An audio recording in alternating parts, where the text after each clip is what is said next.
NFOWARS.com already has the lowest price on ProPure. But if you add the promo code WATER at checkout, you get an additional 10% off at NFOWARS.com. You can also call to order 888-253-3139. Well, we've got a real treat for listeners and viewers. Billy Corrigan, the founder of Smashing Pumpkins, a prolific songwriter, guitarist, you name it, joins us to talk about his new hit album. And let me tell you, from the Chicago Tribune to Rolling Stone, people are saying this is one of his best albums ever. And I had a chance to download it and listen to it just the other day and found that I think it's some of the best work ever from, well, Billy Corrigan and his great crew. Billy, wonderful having you today, and congratulations on the rave reviews. Thank you, Alex. It's an interesting time being sort of thrown back into the American zeitgeist. And what's funny is then, you know, like some of the things that you and I talked about a few months back, some of the ideas that are going on as people are sort of waking up to the political shifts, the social shifts, the spiritual shifts. You know, suddenly then having a voice in the American mainstream, you know, I'm able to talk about some of these issues in a way that people can understand because I've been around for a while, you know. Well, you certainly have been. Let's cut right to the chase with this new album. Beyond political, you're talking about the nature of reality, you know, quasars and celestial and panopticons and, of course, Oceania, right out of 1984. Break down the spirit that you were basically channeling when you put together this new album. Well, I think some of the roots on this album start from the last album in 2007, Zeitgeist, which, you know, on some conscious or unconscious level, listening to you and doing my own research on the internet kind of led me to a dark place where I felt, you know, what's happening to my country? How do I grapple with these feelings that I'm having? You know, when I started in music, you know, it was all cheery, Reagan, you know, flags are waving, everything is great. And, you know, there was a lot of kind of middle-class discourse on stuff that maybe now seems really small in comparison to what we're really grappling with now as we see what's coming economically down the pike. So I think if you can draw a line from sort of a darker place in trying to grapple with the American dream, which Zeitgeist had something to do with, 5 years later now, Oceania, I think, is a way to say, you know, I'm just not going to live in that spirit, that energy, that dark energy. I've heard you talk about it, and certainly I've thought about it a lot, which is, you know, we got to live, you know.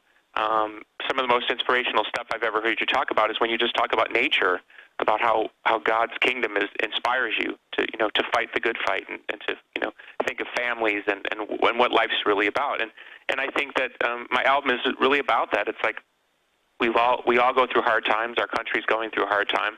It's not a political album in that sense, but at the same time, if the politics is part of the backdrop in the foreground, I just want to embrace my life and get right with God, get right with my spirit, because I think that's the way to lead us out of this kind of craziness that, again, seems to be coming, and God knows where it's coming from, but I mean, everywhere you go, people feel it, and they can't put their finger on it. You know, you see signs where that's, you know, what's going on in Greece or Spain. We just had a show canceled, actually.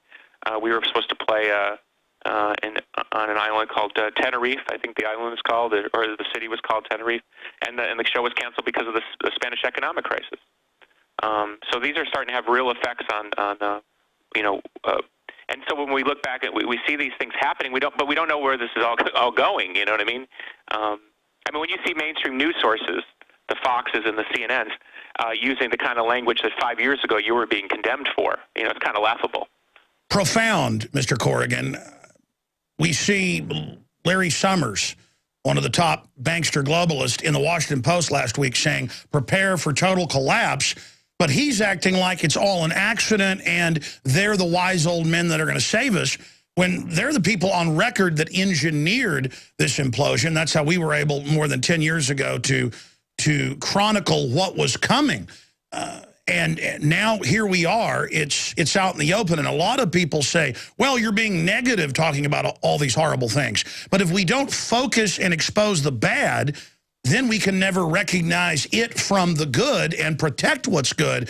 And I can feel the heartbeat of the universe, God, whatever people want to call it. And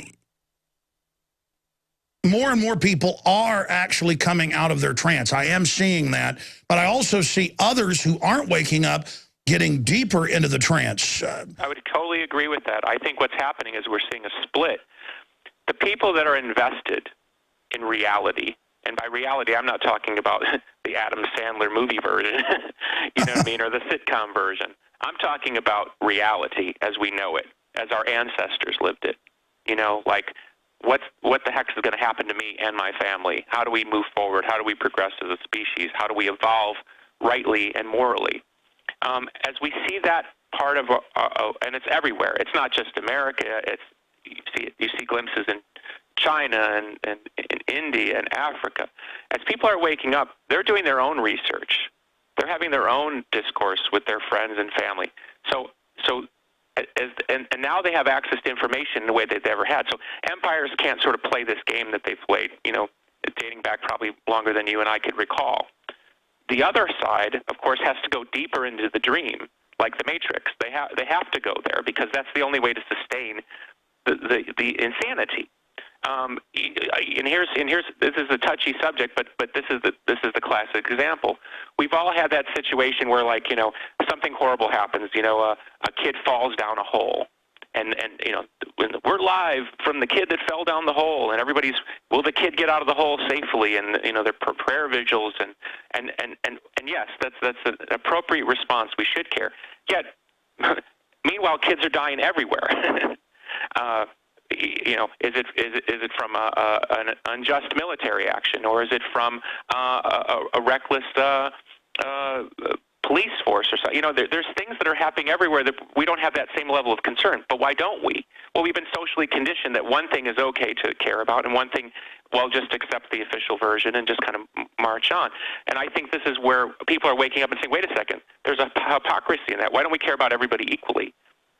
And you see that as the world citizenry is opening, is waking up, and so then it's not really about you or me anymore. It's about people taking their own individual journey to discover what they want from this world. And those that are waking up are going to find that information, and they're going to draw their own conclusions, and they're probably not going to necessarily agree with you or me or the next guy or Larry Summers. They're going to make their own conclusions, and that's what we want.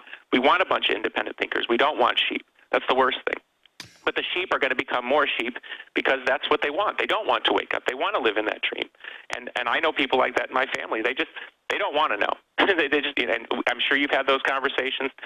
Anybody listening to you, I'm sure has had those conversations. You talk to people and you talk about, I don't know, the Federal Reserve, something that's really not that political when you get right down to it. And they don't want to hear it. They just want to put their fingers in their ear and believe the TV show that's being presented politically. Bang on from my perspective, Billy. That's what's happening. The wheat is being separated from the chaff, and people that are committed to the illusion, once they get into that trap, they'll go along with anything. And you've crystallized something that I've attempted to boil down, and that's that it's insulting that the power structure, the corporate-controlled media, the people that create the maps of the mind, they say, get upset about this child that they claim Assad killed in Syria. And then when hundreds of thousands of Iraqi children are killed, we're told, oh, they're just, you know, dehumanized Arabs or Muslims. And it's insulting. It's insulting that the mainstream media and the corporate culture tries to flip our emotions on and off and tell us when we can care about something. I don't mean to go off into a rant, but what you said really is the key. It's recognizing how ridiculous and fake and plastic this culture is. Yes, and so, like, for example, we just had the case with Sandusky, the Penn State, the horrible stories of molesting these young men.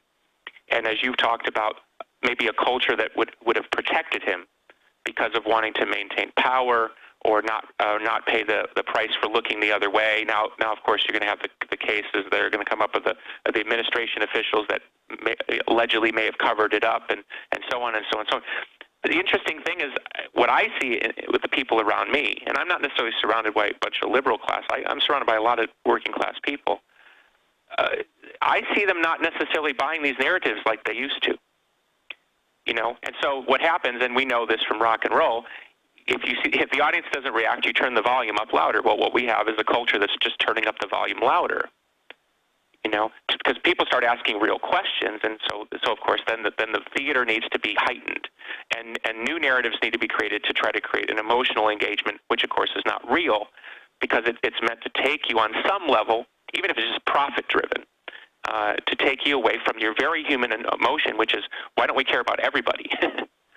The ruling class, the social engineers, are so good at controlling us and dumbing us down and having 1,000, blaring loudspeakers in the background to where we just curl up as little balls. But what the ruling elite need to understand is they're not immune from this. They're basically drinking their own poison. And this is what happens throughout history with Caligula and Nero and so many other systems where the elite go crazy. And that's what concerns me the most, is that undoubtedly the ruling power structures, the different special interests, they're in control of the world.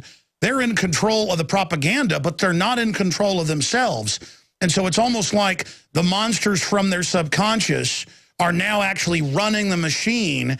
And instead of it being Caligula marrying his horse or Nero going crazy and burning Rome and then committing suicide because he could, they're going to commit planetary suicide. They're going to kill us with all these super weapons and bioweapons if humanity collectively at an instinctive level and a spiritual level, and those two are connected, doesn't flip the survival switch and cause some type of emergency metamorphosis that takes us out of this. We're either going to move to the next level or we're going to destroy ourselves. My gut, my spirit shakes with the realization and total understanding that we are at the crossroads jump point. I think that we're going to survive it. And I think that there's going to be a kind of, for lack of a better word, a public reckoning. Now, ideally, it's a peaceful one. Where Jim Morrison from the Doors, the great lead singer of the Doors, he was very intrigued by the idea of how to manipulate a crowd, and some of the things that I brought in rock and roll I sort of took from his theories.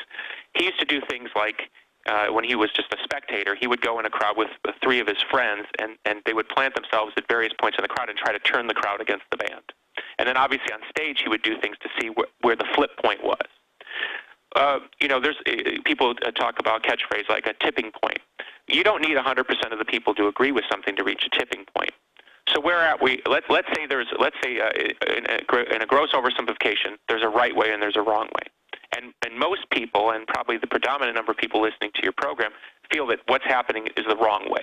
We just feel in our gut that something's not right, whether it's GMOs or vaccines or fascism or Federal Reserve, doesn't matter. We just feel something's not quite right. Okay, where's that tipping point? If there's 100 million people, how many people do we need in that tipping point? And I think we're starting to get actually pretty close to that tipping point, where the public's let's call it the thoughtful minority that's not going to buy this BS propaganda. There's going to be a point where we're just going to reach that, and there's going to be a critical mass point where you're not going to be able to turn up the volume anymore. You're not going to be able to play any louder, for lack of a better way to put it, and something new is going to need to happen. It'll be in that moment, that decisive moment, where